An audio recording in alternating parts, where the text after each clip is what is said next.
नई नई शादी हुई, पति सुबह सुबह अपनी सोई हुई पत्नी पर पानी डाल देता है। पत्नी नींद में से उठती हुई गुस्से में बोली, पानी क्यों डाला? पति बोला, तेरे बाप ने बोला था कि दामाजी मेरी बेटी फूल की कली है, उसे मुरझाने मत देना, इसलिए। बहू बरामदे में बैठे ससुर के पास खाली चाय का कप लेने गई तो कप लेने के लिए जैसे ही झुकी तो पाद निकल गया। बहू शर्म के मारे बिना कप उठाए वापस जाने लगी। ससुर ने आवाज लगाई, बहू यहाँ कुछ काम था कि सिर्फ पादने आई थी? पत्नी बोली, हेलो कहाँ हो?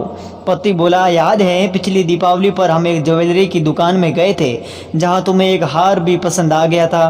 पत्नी बोली, हाँ याद आया। पति बोला, और उस समय मेरे पास इतने पैसे नहीं थे। पत्नी खुशी से, हाँ हाँ याद है। पति बोला, और फिर मैंने कहा था कि ये हार एक दिन मैं तुम्हें लेकर दूंगा। पत्नी बोली और ज़्यादा खुशी से, हाँ हाँ बहुत अच्छी तरह से याद है। पति बोला, तो बस उसी की बगल वाली दुकान में बाल कटवा रहा हूँ, थोड़ा लेट आऊँगा। पति पत्नी के बीच लड़ाई हुई। पत्नी बाजार जाके जहर लाई और खा लिया, लेकिन वो मरी नहीं, बीमार हो गई। पति गुस्से से बोला, 100 बार कहा है चीजें दे कर खरीदा करो, पैसे भी गए और काम भी नहीं हुआ।